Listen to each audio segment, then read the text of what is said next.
Now, as the department grew, it grew quite a bit after I came, and I think I was part of that growth. There was a shift in emphasis as well. While research had always been an important factor in the department, research and scholarship, it became more and more important, and the department began to have a stronger sense of a division of labor and a stronger link to the graduate programs and to the policy areas. And so at the time, we had another division. I mentioned historians, and we had mostly philosophers at the time. There was one historian. And then as I came, at the same time I came, they started to grow the comparative education division. And there were 3 comparativists that were hired within a short time.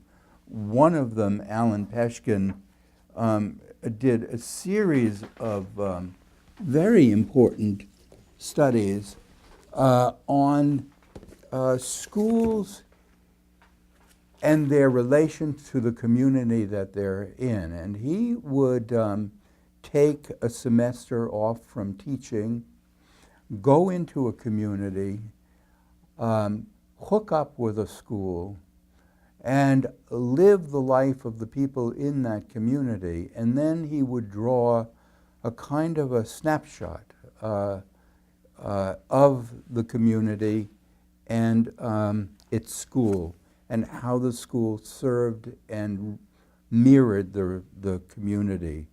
So in this book, he has lived in a Native American community for a year or a semester, I'm not sure, and wrote a book on Native American schools.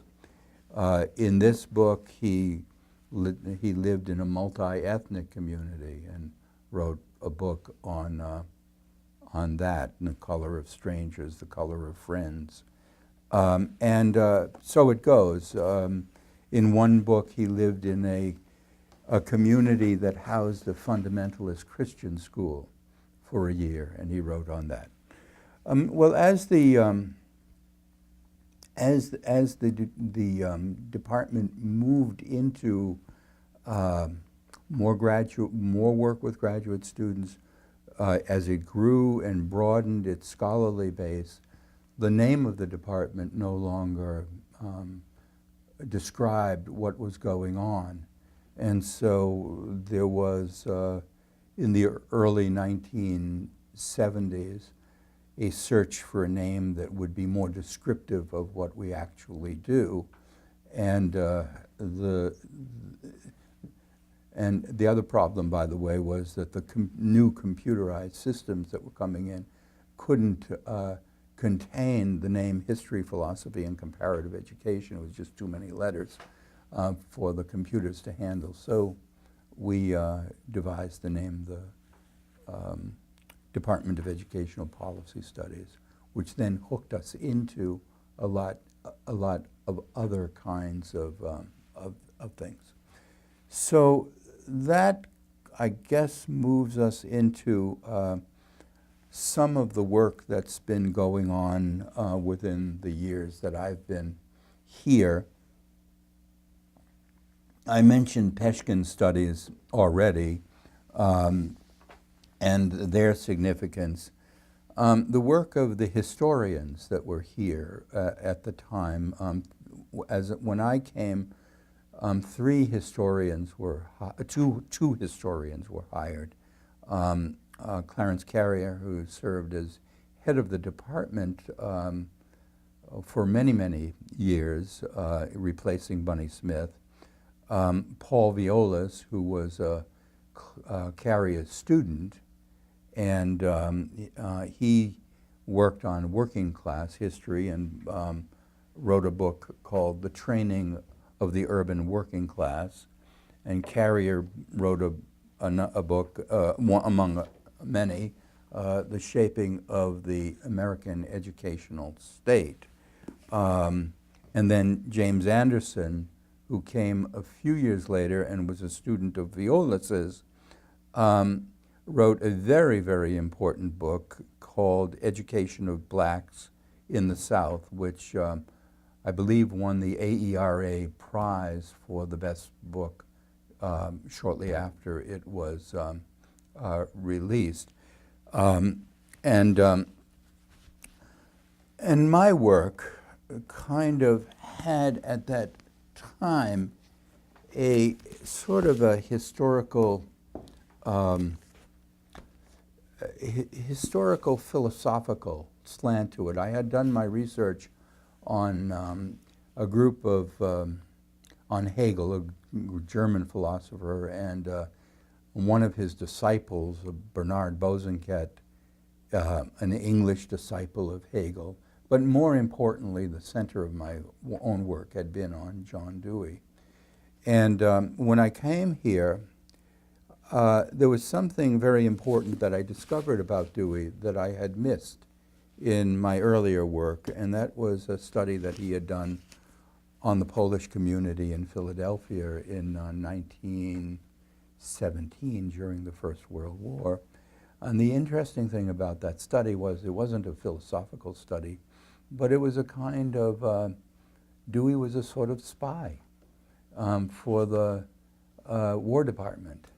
And his report on the Polish community was turned into the War Department as a classified document on the Poles in Philadelphia, in which he was questioning the loyalty of the Polish citizens at the time. This sounded very uncharacteristic of what we knew of Dewey and what Dewey's general reputation was, and I think it was an anomaly in some ways. But it connected up to my earlier work because I had sort of, in my earlier work, teased out a contradiction in Dewey's theory, where he could go one way or he could go another way. And this study seemed to me to be indicating that that contradiction was prevalent in his own mind, and in this case, he went towards the sort of more conservative side of the issue. So all of us, now you have to remember the period at which, I'm talking here about a period from about 1967 to 1974. So what was happening during that period? Well, one of the most important things was the civil rights movement, of course, with the marches that began in the late 50s, even mid-50s with the Brown decision. But then Vietnam. And Vietnam was a really critical moment in this university, and there was a good deal of turmoil going on. The university went on strike. The faculty went on strike at one point, I think perhaps the only time in its history, over the shootings. I believe it was the shootings at Kent State, where the National Guard killed a number of students. And we had military people on campus. The National Guard had orders to shoot students if they came anywhere north of Green Street or University Avenue. So this turmoil was going on at the same time that we were writing about American education from a philosophical point of view, myself from a historical point of view, Carrier, Violas. And what we saw, those events influenced what we saw in terms of the history and the philosophy of American education. And we began to articulate a view that became quite significant at the time. It was seen as a revisionist philosophy and history. My work on Dewey, Carrier had written some stuff on Dewey, Violas's work on the education of the working class, in which instead of seeing it in terms of Bill Stanley's work on, the role of the public school as integration, the line that we took was the role of the school as co-optation. Okay, and whichever, they're probably both right. You know, both, there was a push in the public schools to bring people into the American ideal. At the same time, there was also a move in the public schools to co-opt people into a sort of new industrial order. Where did Dewey fit into that? Well, it's a complicated story, but if you want the truth, of course, you'll have to read my book, Reason and Rhetoric. So that was where we were, perhaps up until 1974. Now, underneath that turmoil, there was always an element of sort of doing the stuff that scholars do. And so one of the important philosophers we had here at the time was a scholar named Robert Ennis, who was really the spearhead of the whole critical thinking movement. And he had developed, when he was at Cornell, critical thinking tests, and he wrote on critical thinking. And then he and Brody and someone from outside of here, Krimmerman, wrote an important anthology on the philosophy of educational research.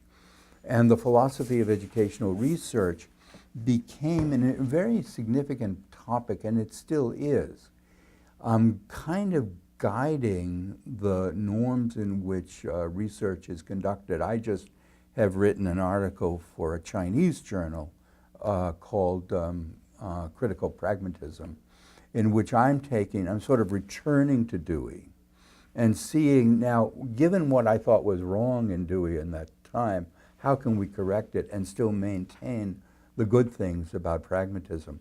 But this anthology was very, very significant in terms of articulating the role of philosophy in educational research.